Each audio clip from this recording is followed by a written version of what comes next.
Antes de Martinho Lutero, alguns cristãos tentaram executar uma reforma cristã. Neste vídeo, conheceremos alguns deles. Para quem não me conhece, eu sou a Silvana do canal Diário Pentecostal, especialista em História e Teologia do Protestantismo no Brasil. Se você ainda não é inscrito, se inscreve no canal, deixe seu curtir e compartilhe com seus amigos para que mais gente conheça o canal.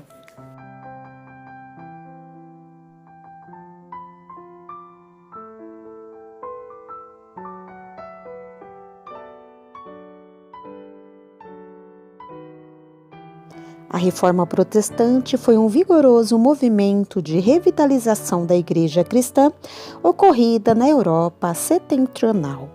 Um fenômeno variado e complexo que incluiu fatores políticos, sociais e intelectuais, porém, seu elemento principal foi o religioso, ou seja, a busca de um novo entendimento sobre a relação entre Deus e o ser humano.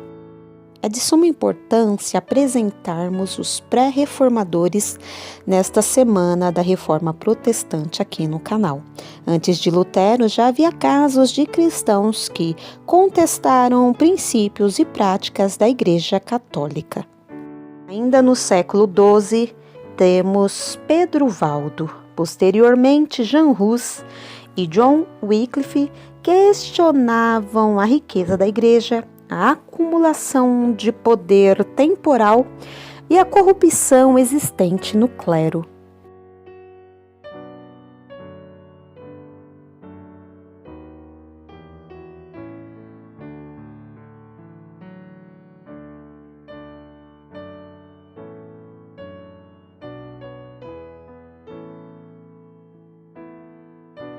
Movimentos dissidentes. Surgimento de alguns movimentos no sul da França. Isso provocou forte oposição da Igreja Católica. Cátaros ou albigenses no século XI. Sincretismo cristão, gnóstico e maniqueísta com um dualismo radical, espiritual versus material. Extremo ascetismo. O Quarto Concílio Lateranense de 1215 condenou-os. A Inquisição oficializada para combater esses e outros hereges. Pedro Valdo ou Valdez, 1205 de Leão. Seus seguidores eram conhecidos como Homens Pobres de Leão. Estilo de vida comunitário, ensino das escrituras no vernáculo, enfatizando o Sermão do Monte, incentivando a pregação de leigos e de mulheres, negavam o purgatório. O Concílio de Verona, em 1184, condenou-os. Foram muito perseguidos e se refugiaram em vales remotos e quase inacessíveis dos Alpes italianos.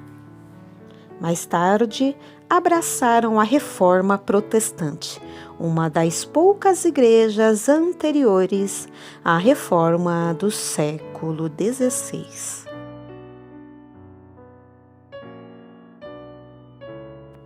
Os primeiros movimentos da Reforma ocorreram entre os séculos XIV e XV, com o surgimento de alguns movimentos esporádicos de protesto contra certos ensinos e práticas da Igreja medieval.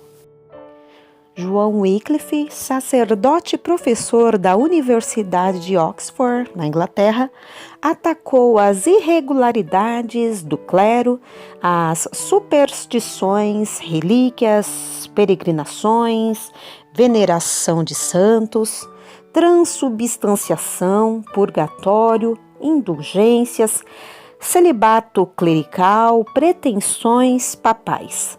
Seus seguidores eram conhecidos como lollardos. Tinham a Bíblia como norma de fé que todos deveriam ler e interpretar.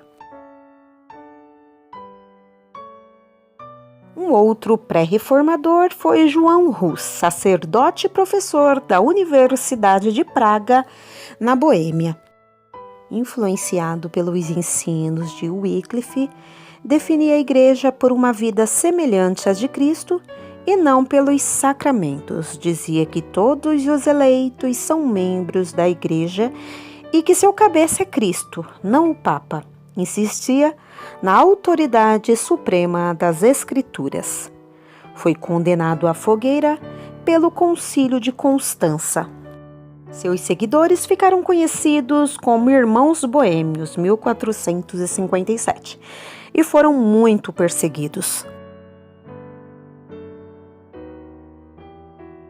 Outro reformador foi Jerônimo Savonarola, de 1452 a 1498. Jerônimo foi um frade dominicano de Florença, na Itália. Ele pregou contra a imoralidade na sociedade e na igreja, inclusive no papado. Governou a cidade por algum tempo, mas finalmente foi excomungado e enforcado como herege.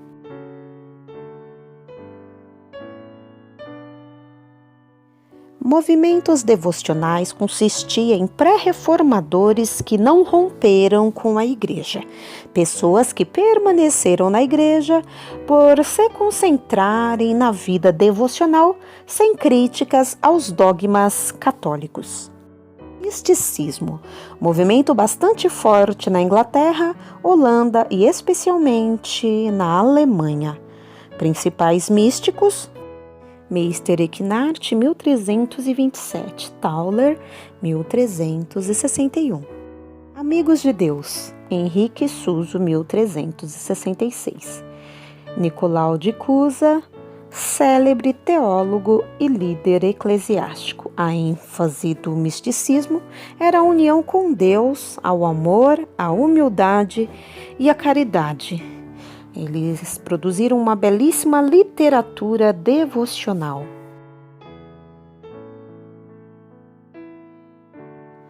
O movimento de devoção moderna manteve-se forte durante todo o século XV.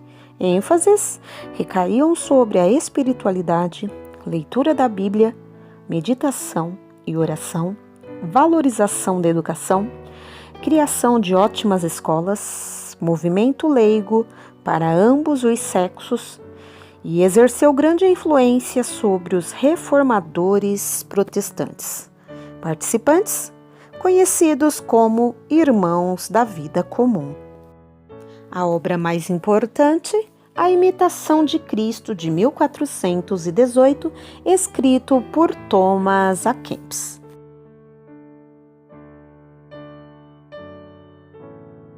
Humanistas bíblicos, estudiosos da Bíblia nas línguas originais, como por exemplo Lorenzo Valla, italiano, estudioso do Novo Testamento. John Coletti, inglês, estudioso das Epístolas Paulinas. Johannes Reuchlin, alemão, notável hebraísta. Lefebvre d'Etaples, francês, tradutor do Novo Testamento.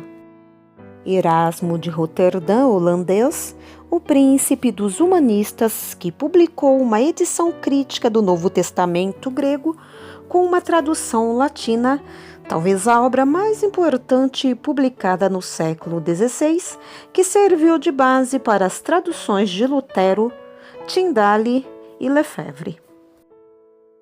Erasmo de Roterdã muito influenciou os reformadores protestantes. Esse retorno às Escrituras muito contribuiu para a Reforma Protestante.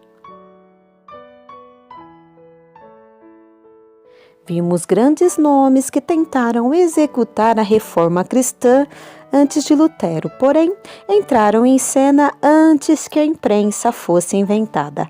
A prensa móvel, criada no final da Idade Média por Gutenberg, proporcionou uma nova maneira de disseminar as informações.